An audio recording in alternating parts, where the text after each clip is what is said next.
welcome back to Beyond Recovery, everybody. My name is Matt, and my guest today is Nate Baumgardner. So today we'll be discussing the power of microdosing, power of breath, and of course the power of words. Nate has been guiding coaches in using plant medicine to cultivate their deepest power and magnify their gifts to the world. Nate, how are you doing today? I'm doing fantastic, man. Just such a beautiful day out here in southwestern Wisconsin. Just really digging the cooler weather and grounding into the earth. Did some walks back in the forest this morning, and just I'm having an incredible day. Thank you for asking. Oh, that's awesome. Great to hear. Yeah, that gives me good vibes just hearing you say that. So I've been spending some time outside here in Edmonton as well today. One of those beautiful, kind of transitioning from summer into fall. You can feel it in the air. It's getting a little bit cooler, like you mentioned, but just the clouds are amazing, kind of wispy with the big pocketed clouds as well. So it's just, yeah, beautiful day up here as well. So I'm sharing that with you. Yeah. Awesome, buddy. Another thing I love about this season is the leaves starting to turn and starting to get to see the cycle of life. Yes. And to feel that energy shift, and along with my internal energy, like when winter starts coming and we start to feel that shift into everything dying, like I get a lot of emotions that come up for me, and I start to experience like some sadness and some of these like more dense, more contractive emotions that are always an invitation to just be with and to find meaning in, to find that connective capacity.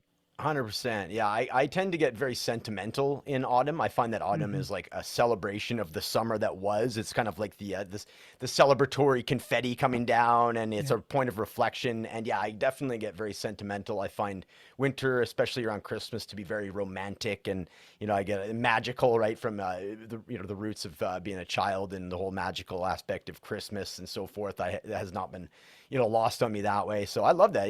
By the way, what is if you were to name it, your favorite season, what would it be?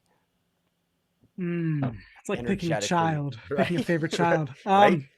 Yeah, and energetically, just because I was born in the summer, Mm. I really love the energy of the summer and being outside, being, with as minimal amount of clothing as possible, and just in the water, in the sun, and soaking all of that up. So yeah. Summertime, eh? When is your birthday? June 30th. June. Oh, that's a good birthday too. Like right as the longest days of the year Mm-hmm. are coming in. Mine Yep. was actually a few days ago, August 12th. So I find Oh, it's like right on. the cusp Yeah. of when it's starting to turn. Anyways, in Canada, anyways, it's like, markedly every day, like 10 or 15 minutes of daylight, you start losing it and starts Sure. ramping down, which is great for hot tubs and fire season and such. I love fall Mm-hmm. camping. So Yep. another question I've been asking guests every now and then, now that we're on the topic of seasons to start it off, what season of your life do you feel in? I know I would imagine that at one point you were very much into spring, which we will get into. This will be a good natural segue into that. What season are you vibing with as far as what season of your life are you currently in?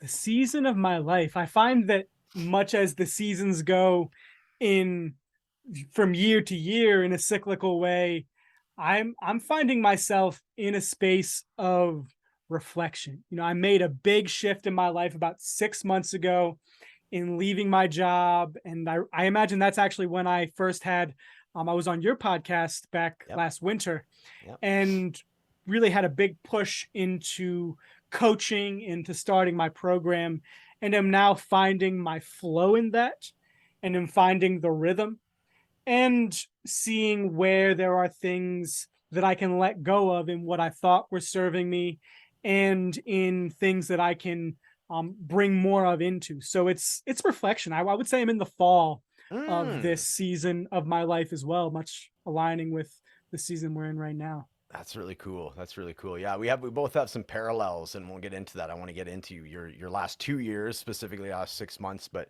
I cover the last 2 years of your life. But for me, I feel I'm in the summer now. It's I've done this sort of this period of rebirth, and that comes with spring, and a lot of like behind the scenes stuff and getting ready. And now I'm feeling like I'm getting out there, like the summertime, like Mhm. socializing, aka networking, Yeah. getting my name out there and such. So I very much relate with this summer, and so I feel like I'm in close proximity to the way that Sure. you're feeling about it as well. But yeah, let's get into that, man. Like, so yeah, yeah, you just gave some foreshadowing there. The last 6 months specifically have been huge for you.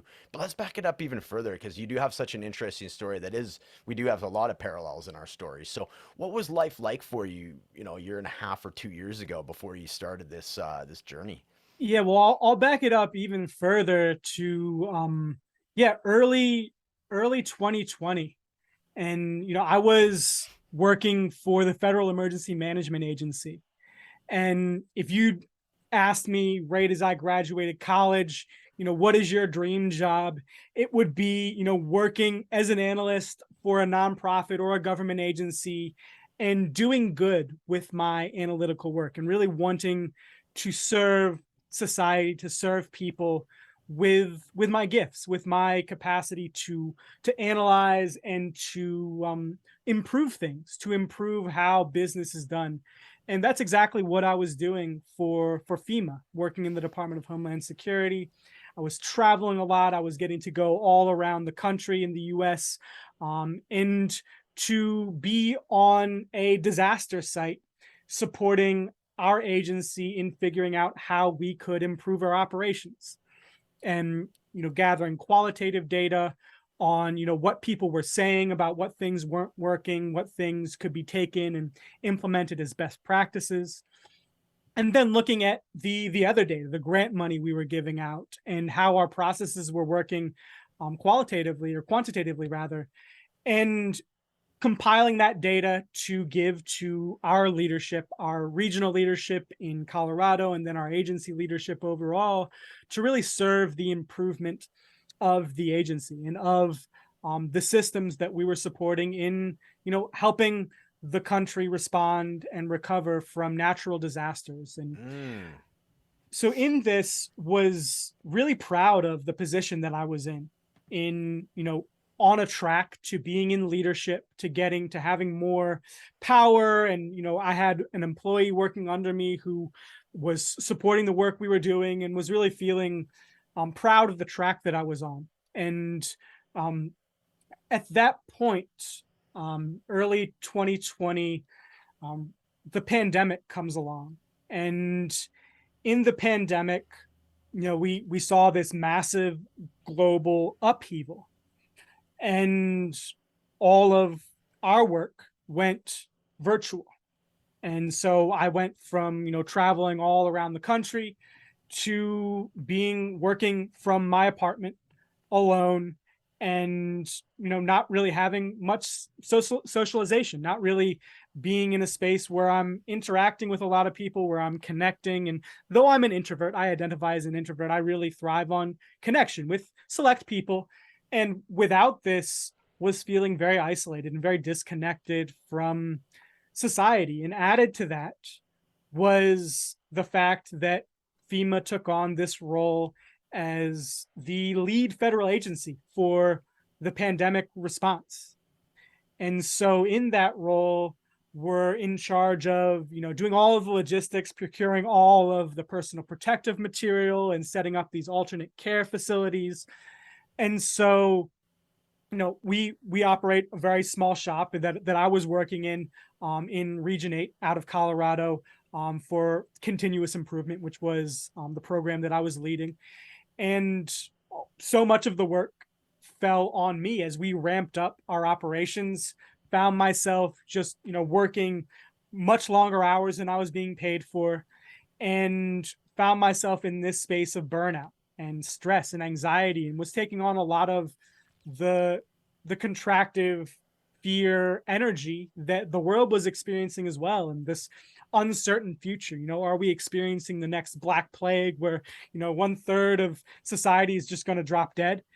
And yeah, found myself in this deep anxiety, this deep space of burnout, and was experimenting with, doing meditation, was working with steel mace and exploring all of these different modalities of, reconnecting with myself. And around that time, around the summer of 2020, received some LSD from a friend of mine. And for those who don't know, it's a Schedule 1 substance. I imagine it's similar as in Canada. In the US, it's along the same lines of heroin and fentanyl and crack cocaine and all of these different drugs that are illegal to a very draconian degree in our legal system. And so had a lot of fear, that I could be fired if I even talked with people about the fact that I was, using LSD. I was sitting with it. I was consuming it as a medicine. And so began to microdose. With that fear, had been hearing about all of the profound benefits that people were seeing in microdosing and exploring the microdosing in the Fadiman protocol, which is taking 1 day on, 2 days off, 1 day on, 3 days off. So about twice a week was taking 1/10 of what would be the hero's dose of LSD, about 10 micrograms, and would start my morning that way. And would take it, in my morning practice, would do my breath work, would do my meditation, mobility, yoga, and then would microdose. And began to see all of these profound benefits. I would typically do 1 microdose on a day that I worked, and then another microdose on a day that I wasn't working and could go up into the mountains and go for trail runs or go for hikes or camp. And so in microdosing, found all of this energy that I was giving away to fear, that I was able to come back to presence, that I was able to come back and see what things that I was doing in my work and in my life that weren't serving me, and completely skipped over that before I microdosed, I took a macrodose of LSD. And in that experience was shown all of these different ways that my life was out of alignment with what I was being called to do, and came into direct connection my soul with consciousness, and saw how I was quite literally a cog in the matrix, working for the Department of Homeland Security, the same agency that's, setting up camps at the border and deporting people and doing all of these much darker things. FEMA had a more positive, quote unquote, mission, but I was still a part of that power structure. And that was a very rude awakening. It was an existential bitch slap, as I have coined the phrase. And it took some time to realize the things that I could do as a part of my integration to begin shifting out of the work that I was doing with FEMA. Because once you know a thing like that, you can't unknow it. And it's also such a huge shift out of your current paradigm to begin even thinking that you could have a different life. My ego structure was very much built into the fact that I was an analyst for FEMA, and I could tell people that, I've got this, important position where I'm working to improve the agency, working on disaster response. And, I imagine everyone has these different stories about what that means. And yeah, much of my ego was built up in that role of who I was. And sitting with LSD gave me the opportunity to disconnect from that, to allow that ego to die for a brief period of time, about 4 hours or so, to allow me to see my calling, to allow me to see, what my mission was here on earth for this lifetime. And that was to become a coach, to become a healer, and to become a facilitator of plant medicines. And I come out of that experience with, all right, now that I know that, what do I do? And so I'm sitting in that, I'm like trying to, all right, now what's the next step? And so came across a Reiki training, and someone in my network or got some email and was like, oh, it just hit me right in the solar plexus. That's where I get my intuitive hits. And that's where I'll start. And so I did the 3 Reiki degrees and began to work with my own energy and figure out the nuances of that, how to feed that energy, how to build that energy up. And then had been following Paul Chek and, took the first year of the Czech Academy, and that really built my connection with the health practices and the movement practices that are in the deepest alignment with building my body up, with really grounding into what I'm able to do to serve myself. And it must have been even before the pandemic, probably back in like 2017, 2018, had started following Mark England and listening to all of his podcasts and all of his content, and had done Procabulary, and was, had been reflecting, because even at that time, like the $300 that I paid for Procabulary was like, oh, that's a lot of money to invest in myself. Like I'm just paying for my own education rather than, because FEMA pays for all of my education. That's my conception of how education comes to me. And so began to shift from a space of being dependent on this ego conception of myself and this disempowering conception of myself into one of owning my actions and owning the realization that everything I do, everything that I create is that which is within my power. I love that, man. Yeah, that's a great backstory. Thanks for filling that in. There's a few things that I want to circle back to, of course. Before we do, you've walked up to what stage you're at here, and you mentioned earlier in the interview that you ended up walking away from this job. So what was it? What was that experience like for you? As like what kind of I imagine fear, self doubt, all the above, excitement, right? And and out of that, what kind of advice could you give? Folks that are potentially looking at pivoting careers or taking a bet on themselves. That's a lot. That's a big thing that's happening right now. What kind of advice could you give that would help it settle a little bit more with folks that are listening to you? Yeah, small steps, and then surrendering. Small steps, and then, does that feel right? Does that feel in alignment? And realizing that you will never feel fully safe to quit. You'll never feel like, all right, now's the perfect time, and I feel 100% comfortable, and I can take that step.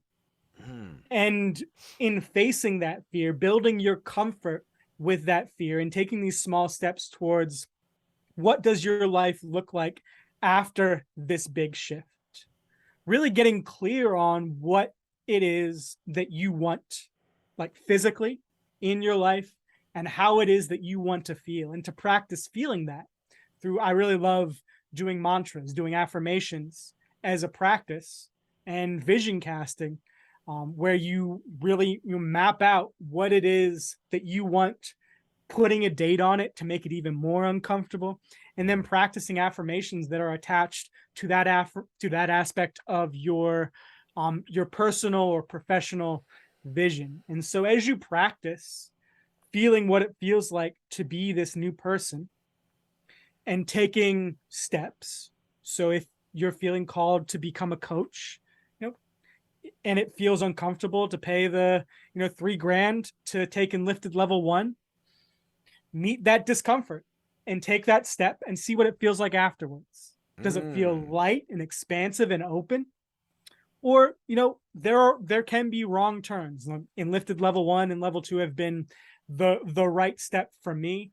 And figure out what that yes and what that no feels like in your body, so that you can start to listen to your intuition as a process of aligning your life with what feels right, with what feels true in the depth of who you are, and giving yourself the grace that there are going to be missteps, and taking messy action and leading that first workshop, or hiring that first client, knowing that there will be challenges, knowing that there are going to be bumps in the road, and setting a date to leave your job that feels uncomfortable and accessible.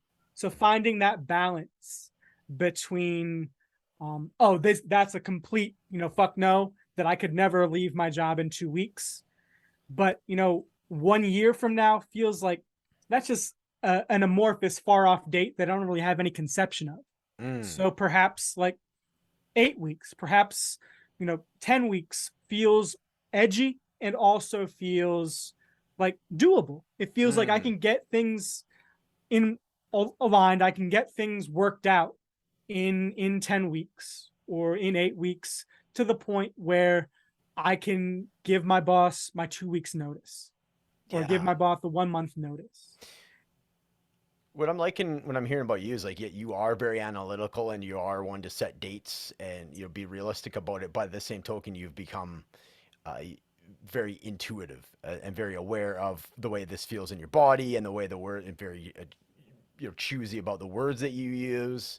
And you have this like other side where we talked about before. You're out like nature therapy, breath work, guided meditation. So you have this like whole brain thinking of, you got the analytical brain combined with a creative and open and, you know, a more meditative brain, if you will. So I like how, you know, how you combine both sides of you like that. One thing that comes up for me though, and I'd like you to expand on this, how this was for you, is your money story, because I think a lot of people, myself included, that was a big one for me, man. Like it was, and it wasn't so much the money, but I identified what money represented to me, and then that, you know, unpacking my money story as if it were, you know, the story work that we do in Enlifted, and just really getting into, okay, what is behind money? What is money energetically in my body? What is money telling me, or what is my perceived lack of money telling me? So what was that like for you? And you know, tying that in again with the entrepreneur experience. Yeah, it's been very much a journey and a constant process. Once we heal these, the trauma, the wounds that we learned, the wounds that we carry with us from our parents, from our caretakers, the things that we learned about money that may be showing up in a way that is creating scarcity or creating a belief of scarcity about our life, that is still there once we rewrite these stories. That is still there once we heal these stories. It's merely that we have more awareness of them and the ability to come back to center quicker. You know, Mm, we've expanded our nervous system's capacity to hold this energy, and to hold it in the polarity that, you know, though this was a belief that I held at one time, there is now something new that I get to attach to, that I get to mm, align my energy with, that is abundant. And that transcends money.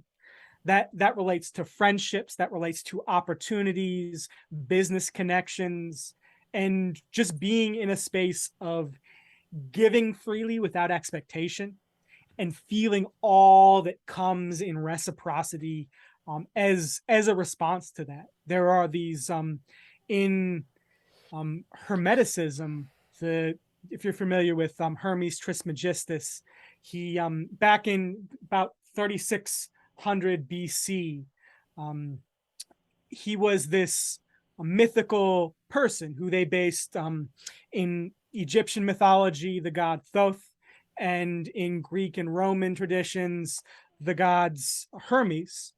And he created these universal principles, one of which being the law of correspondence. mm, So above, so below, and as below, so above. And when we recognize where in our life that we may be facing scarcity, we may have that relationship with scarcity, recognizing that that maps to a place within us that is an opportunity to heal. And so I love the process of when I recognize a limiting story, not only about money, but really about anything, about how my world could work.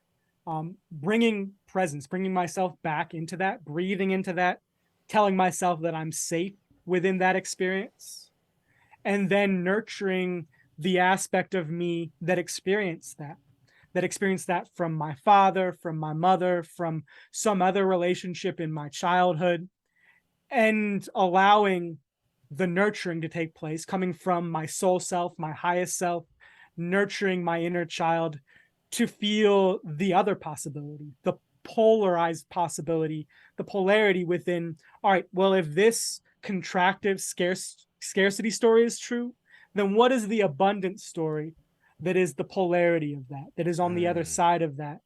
And how can I begin shifting my energy from scarcity into that abundant story? And what does that feel like? What does that feel like in my body once I move through and give myself space to be with this dense, contractive, scarce energy? I love that. That's so good. That's so good. Let's get into a few different things that you would use for shifting this energy. You've talked about the affirmations, use of mantras, and we've talked a little bit about some breath work and some meditation. I know that you've gotten into that. You're running some groups as far as with some breath work, and you've done some guided meditation tracks as well. What has that been looking like for you these days? And also, I want you to talk about this like I call it nature therapy or forest therapy. I would love it if you talked about those three things. So just like breath work, either getting into this guided meditation part of your journey as well, and just like being outside in nature. I love talking about that too. I'm a huge proponent for psychedelics, and I think just as much powerful work can be done through breath. And I think the Mm. most powerful work that is done through breath combines the upregulatory breath, the breath that takes you into flow state, and then the downregulatory breath that calms you. And when we combine the upregulatory, downregulatory, upregulatory, downregulatory, and then bring in breath work hold, so the retention, holding the breath in and holding the breath out, it takes us into these deep states of expanded awareness. And I love to combine, I've been leading a monthly ancestral breathwork circle where I Mm. use this, taking us into these non-ordinary states through breath, um, combining that with allowing people to connect with their ancestral awareness, with everyone who came before them in their lineage, and to track back all of their connections without thinking through it logically, but really feeling into whatever is present in the metaphysical that is coming through when they're in these non-ordinary states, to allow that to come through in what they would like to magnify that was handed down to them as the gold, as the gift of who they are and what they get to bring in their life and in their path. And then what they would like to release, like the shadow elements of their ancestry. If there were, money stories, stories of that, wealth is not accessible to you. If there were stories of, trauma, PTSD, all of these things have this ripple effect that carries into our lives in oftentimes unseen ways, that we have the power to uncover when we allow ourselves to use breath to go into this deep space of truth and understanding what's beneath the conscious mind. So Mm. that's what I've been leading in breathwork. I really love breathwork facilitation, combining that facilitation with music to create a journey of emotions, and meaning, because ultimately how people integrate is through refining, first defining meaning in their experience, much like with psychedelic integration, and then refining that meaning, allowing that meaning to evolve. And because you don't have to take a substance, you can tap into breath work at any time in the day. So yesterday I led our ancestral breathwork circle. And if anyone is interested, DM me on Instagram, innate.flow. This is something that I lead monthly. It's a free will contribution, so whatever you feel comfortable paying. And in that, we have an integration circle afterwards where people Mm. journal a little bit and then share so they can be seen in their experience and talk it out. Because once we take what's inside of us and bring it outwards and we allow ourselves to be seen in that shadow, it neutralizes it. It allows it to air out, and it allows us to take that first step in our healing. So yeah, breath work has been a huge part of my journey and in my coaching. And just spending time in nature as a personal practice. I've been living nomadically since January, and much of that I spend as much time as possible out in state parks, out in BLM land. I was out in Colorado for a while, or in New Mexico, out by there are some beautiful hot springs in northern New Mexico. And so giving myself as much time as possible to be in the flow of nature. There's so much truth in nature that we forget about when we spend our day to day in civilization, in society. Like true abundance is in nature. We see the flow of life. We see things living. We see things dying, and you know when we think about nature, that is really the conduit for me at least, to connect with my conception of God, my conception of, universal consciousness, and to feel one in that. And when we combine plant medicines, I've been really enjoying exploring my relationship with cannabis, sitting with cannabis in nature, or even just doing some breath work, or sitting with some psilocybin, some LSD, some DMT out in nature, really feeling the download are so much more powerful when we're in that space of receptivity, and getting sun on our skin, just doing these very basic grounding practices, doing a little bit of qigong with our feet in the earth, can be some very basic ways of connecting with that flow, to allow the wisdom of nature to show up, to allow ourselves to receive that. Love it. Love it. I want to talk about two other things here. We're going to start with your microdose immersion program. So I get the impression that it's just not just for, but at this point it is, you are targeting coaches.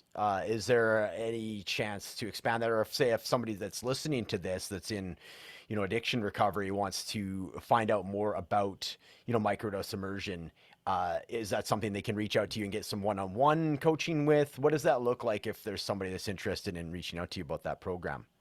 Coaches and wellness professionals are my niche, and this program is healing for everyone. I believe that, and even like the two guys who are going through my program at the moment are not even microdosing. Like, they'll occasionally sit with some cannabis. One of them is like once a week sitting with some DMT, and neither of them are doing the microdosing protocol, and are still experiencing incredible benefits. So I think that people who are on their sobriety journey, who are on their recovery journey, who are feeling called to plant medicines and microdosing, the program takes you through a 12-week track of first building your relationship with yourself and with the truth that is inside of you, absent all of the projections that society, that religion, that all of these different truth regimes that are projected onto us as we grow up, allowing those to fall away. And when we do that in the space of microdosing, in the space of consuming small amounts of plant medicine twice a week, then it's an added layer of seeing what's within. And so that's the first month where we really explore through mystery traditions. I talked a little bit about Hermeticism. So the Hermetic principles are one of the lenses that we view life through in the program. And that can be a helpful way of looking at how the world works absent man's laws, and really looking at the universal laws of tapping inward into the truth of who we are. And then the second month, we focus on looking at our multiplicity of selves. And that deals with befriending our ego, befriending our inner critic, looking at our shadow, the areas in our life where we may be experiencing shame or guilt, and shining light on those, allowing those to be seen through these different practices, like journaling, like doing practicing story work on ourselves, and through these different esoteric practices, coming into alignment with befriending these different parts of ourselves. Much of the time, I'll speak for myself, for the longest time, I identified with my inner critic. My inner critic is very strong, and was judging all of these different ways that I could have been showing up better. And that was sending me into this loop of judging the judge, and then judging the judge of the judge. And it just perpetuates in this way that doesn't serve my capacity to build my vision in life. And so in my process of developing my relationship with my inner critic, I'm externalizing it, and I'm seeing it. I'm having a conversation with it. When I see it show up in my life, I tell it how I want to be spoken to. I want to be spoken to with compassion. I want to be spoken to with respect.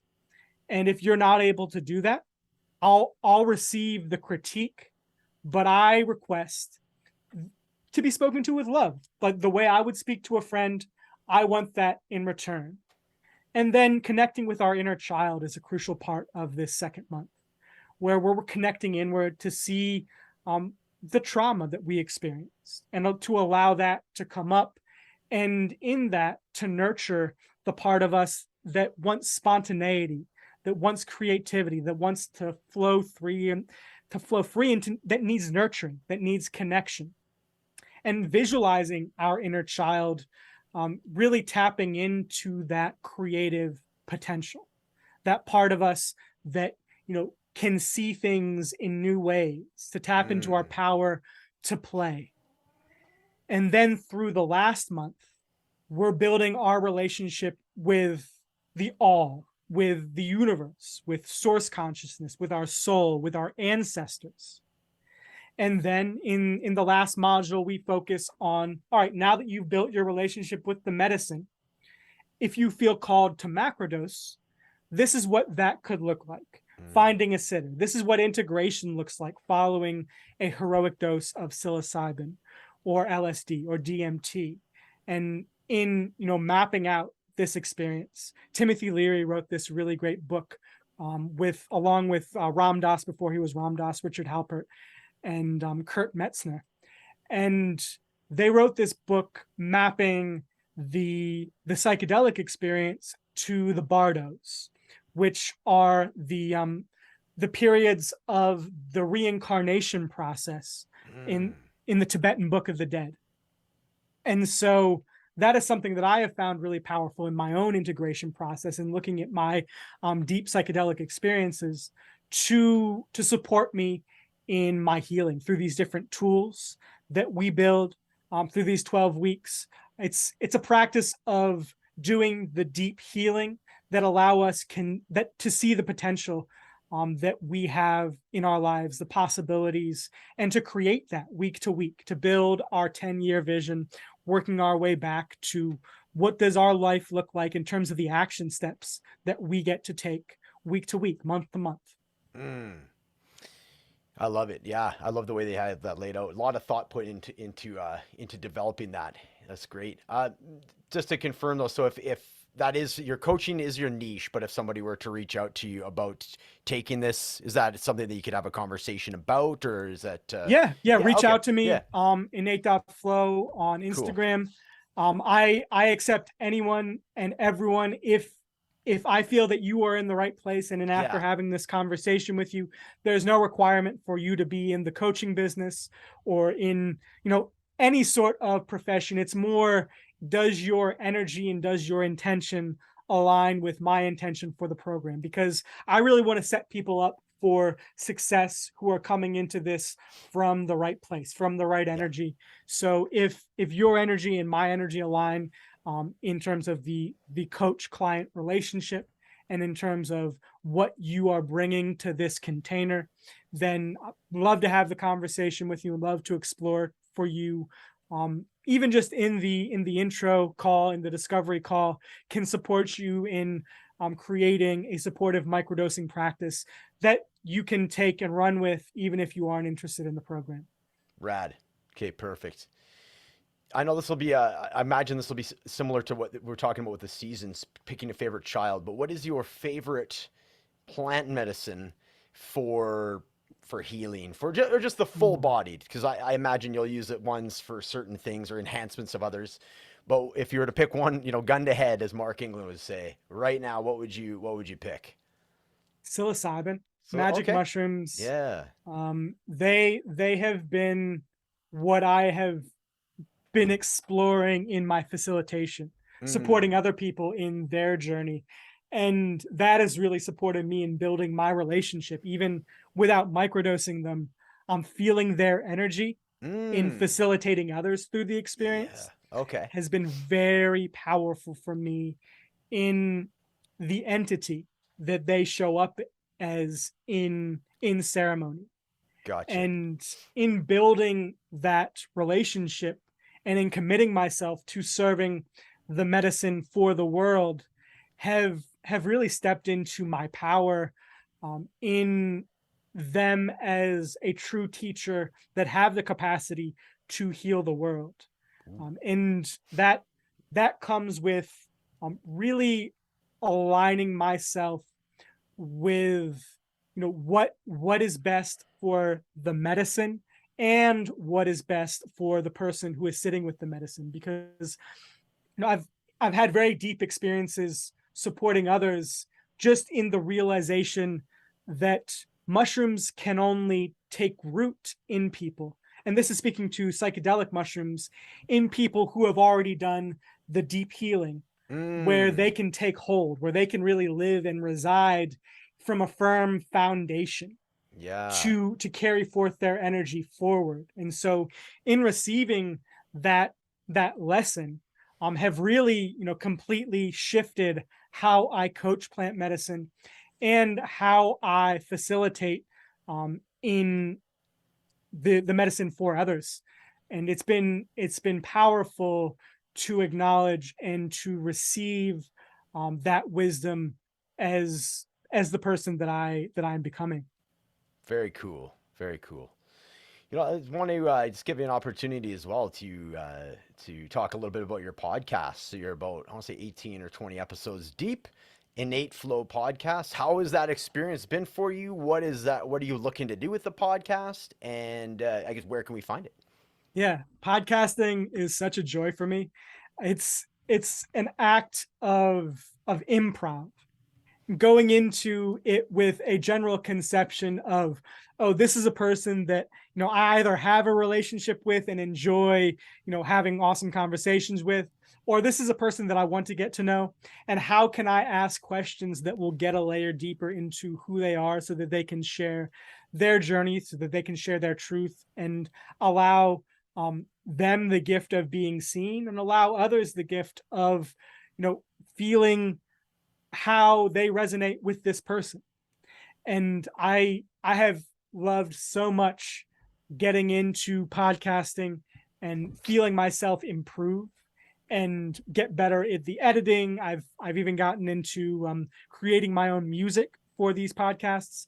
And the creative process is something that I have loved exploring and just brings me so much joy week to week to get to interview people and to have this be my job.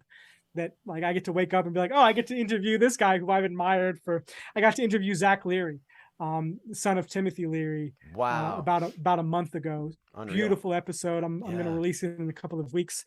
And to have this opportunity to reach out to these people and to invite them to something, to invite them to come on my podcast. And even if they don't acknowledge it, I still reached out and connected with them from the energy of, wanting to befriend them, wanting to hear from them. And that is such a positive place for me to bring my gifts, to be able to share my, the power that I have in asking good questions, in listening, and in shaping a conversation to allow people to share their truth. So it's called the Innate Flow podcast. You were on, I think next week, 2 weeks, in 2 weeks, I'm releasing my episode with you, where we went deep into DMT and recovery. And I'm excited to release that episode. Awesome. Innate Flow podcast is available on iTunes. It's available on Spotify, pretty much everywhere you would expect to find a podcast, you will find it there. And this is conversations with truth seekers, with people who are on the path of supporting people in finding what is there in the world for them to align with, that will help them share who they are for the world. And in uncovering that truth, to heal the collective consciousness and share these tips, share these tools so that they can bring the world into a higher vibration. And your podcast is doing the exact same thing. And it's so beautiful to see all of these different conversations and to see community lift each other up. Yeah, man, for sure. I totally agree. I love your take on podcasting, and yeah, so proud of you for getting out there and just doing it. Is there a specific day that you release episodes? Like, if we tune in every Tuesday kind of thing, or do you have that set up, or just Monday? Yeah, every Monday Mondays. I release. I drop an episode. Brilliant. Yep. I believe is it Ryan Sprague is the one from today? Ryan Sprague, Connect with Cannabis. Yes. Such an awesome dude. Rad. Check Ryan out. Yeah, that is my most recent episode, Okay. and have been really loving getting like higher and higher profile guests on. Yeah. Um, just because like I'm still even just very new to Instagram. My Instagram has been going. I've got like 400 followers, and it's been going Yeah. for the past year. Sure. And I'm very new to this, like marketing myself on social media. So to have this Yeah. opportunity to speak with heroes of mine that I've been following well before I have even, conceptualized myself as a coach is a really great experience to have that reflection back on my journey. Yeah, no doubt, no doubt. That's great. Is it audio only, or do you have a YouTube channel as well, Nate? It's audio only Audio only at for this now? point. Yeah, I'm working my way up to releasing video, and at this point am good with where the podcast is at without the video. But we'll slowly start to work in some video promos for these as I get Rad. the tools and learn Yeah. it's a learning curve with Learning all of it. curve. So Of course, of course. Sorry to put you on the spot like that. no, it's I all good. I am going to put you on the spot for one more thing because we didn't quite have a chance to discuss it in our preamble. I know that last time I talked to you. Oh, by the way, I want to make a quick note of this before I forget. I have a very short-term memory. So your episode is going to be coming out early September. So by the looks of it, the way that everything is aligning, we're going to have each other's episodes airing potentially on that same week, which is super rad. Just very cool considering that we recorded it about 2 weeks staggered. So I love that. That's super cool. Worth noting. And I already forgot what I was going to ask you. Wait, go back to my notes. Got it. Yes. Okay. So I remember the last time we talked a couple weeks ago, you had mentioned that you had started you were well into an alcohol-free journey of your own. So a little bit of putting you back on the spot just because of the theme of the podcast. We obviously do the healing and the plant medicines we've talked about before, but I'm curious, how has your alcohol-free journey been going? Especially over the summertime. For me, it's the biggest triggering season. I know it's for a lot of people. How has it been for you, my friend? Truly, yeah. I am actually coming up on in 1 week will be 3 years alcohol free. 3 years. And Oh, 3 years. Yeah, badass, man. I'm super pumped about it. I love having the the self-discipline, the self-control to I was hanging out with some of my friends a couple of weeks ago and was like, oh, that looks like a really great microbrew. Like, no, I'm good with, sitting with Yeah, my sparkling water. sure. And sure, it comes up like having that desire to connect with people from the alcohol space. But then I'm like, oh, if I drink and then wake up tomorrow morning, even if I just have one or two beers, I feel that 10% less of my own power. And Yeah. because I'm so much more tapped into the energy now, my own internal energy that I cultivate and the practices that I cultivate it with, I'm so much more sensitive, I imagine, to the detriment of that, to the restriction of that. So yeah, in my journey, this like my going alcohol free came as an impetus of finding myself using alcohol as a coping mechanism for the stress, for feelings of pain. It was about 3 years after my dad passed, Mm, and realized that I hadn't really given myself space to grieve his passing. And in cutting out alcohol entirely, really found the new areas where I had limited my capacity to grieve, and where when that deep emotion would come up, I would, push it down and then yeah. drink in the evening. Yeah. And that as a practice of cutting out alcohol entirely was really helpful for me to connect with his spirit. And much of the Cool. work that I do now is around ancestral connection, and in connecting with him as the most recent. Him and my grandfather passed very close together about 4 or 5 years ago. And so now in building that energy and building that the deep metaphysical connection with the manifestation of their spirits, it has been like the channel has been opened up. Like Mm, I have cut out one of many toxins that clutter up that create stagnance in yeah. that energy. Yeah. Sorry, I wasn't giving you nearly enough credit. I had to add a zero there. Well over 1,000 days. I said 100. My apologies. You're Three good. years, buddy. That's amazing. Good for Yeah. you. And I love the whole story and the reasons why, and yeah, the identification of it being a toxin and clutter. I haven't heard of it mentioned as that. I love that. And just even dipping 10% of your energy for that next day and being that aware of it is so cool. And thanks for passing that on. Last question for you here, Nate. I've been having a lot of fun with this particular question of late, so I'm going to throw it at you. What is the word authentic, or just authenticity, or being your authentic self? What does that mean? Because it's one of these terms. It's making the rounds. Say be your authentic. Say your truth. What does it authenticity mean to Nate? Authenticity means recognizing all of the things in your sphere that are not you, allowing those to fall away, and then allowing what's left to come through from a place of vulnerability, Mm. and to allow that vulnerability to be seen in that, and to allow other people to attune with that, to resonate with that, and to give others permission to be that as well, to be that level of vulnerable, or to be that level of open with the people around them. And it starts small. It starts with, your partner. It starts with your parent. It starts with these people who we have these very embedded relationships with. And then once we begin to get comfortable with being fully our true selves, being fully vulnerable and truthful, and truth with a capital T, um, with these people, that's when we build our comfort to shine that truth for all people, to be Mm. seen in, and coming back to the second month of my microdosing program, to be seen in our shadow, to be seen in the things that we may be holding in a space of shame, in a space of guilt. Because when we allow ourselves to be seen in those, we give other people the opportunity to be like, oh, I had that. I was abused as a child as well. Or, I experienced sexual abuse or mental abuse or physical abuse.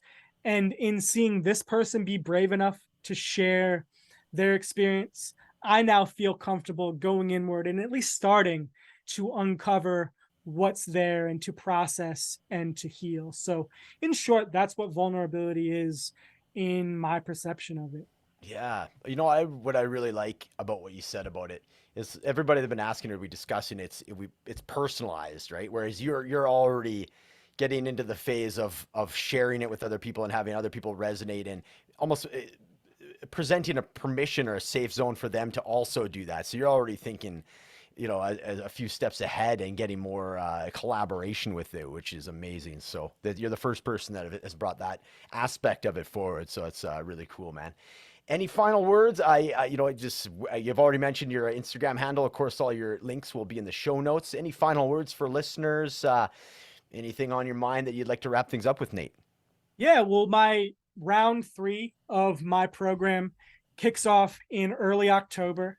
And if you are feeling the call to build your relationship with plant medicine and do it in a healing community environment, one that allows you to tap into yourself and create your life from a place of vision and true trust and true ownership over who you are, um, drop me a message on Instagram. I love having conversations about intentional use of psychedelics. I can provide you with a tracker, a tracking journal, and provide you with a protocol on our discovery call that if you decide that the program isn't a right fit for you, or if you just want to take that information and run with it, I love that. I really love empowering people to take ownership over their own healing. And I think that that's what microdosing psychedelics really allows us to do. So that is an offering that I have once a month. I also have an ancestral breathwork circle that I provide to my community. And if you are interested in tapping into your ancestral connection using the expanded states of awareness that we're able to find through breathwork, again, send me a message and I will add you to our invite. And it's typically mid-month. I just led the one for August yesterday. So it'll be mid-September when I lead the next one. If this is something that you are interested in, drop me a line and would love to chat about that with you as well. If you have any questions as well about energy healing, in tandem with plant medicine, in tandem with tapping into your ancestral connection. I love having conversations about these things and supporting people and deepening their awareness around them. So yeah, send me a message. You can find me at innateflow.co is my website where I have the information about my program. And then at innate.flow on Instagram. Brilliant. Now I'm viewing your this monthly breath work that you do. Is it always on? Does it always land on a Sunday, or is it a certain day, or is it like based on the full moon? Or It has been I'm trying to think, either the second or the third Sunday second or of, third Sunday? Okay, so I guess it would have been the second Sunday of this month. second Sunday. So and that I imagine that is posted on your is it on the Instagram or just the website? If folks want to maybe they're not going to hit September, but they want to keep in touch with that. Is that something they can just go to your website for? No, and that's a Fair great enough. opportunity for me to post that on my website. And I have Yeah. just been reaching out to people Okay. one-on-one on Gotcha. Instagram and posting when I'll be leading it When you're on leading it. my Okay. Instagram page. And yeah, that I will certainly be taking that feedback and putting that on my website because that's Brilliant. great information to have.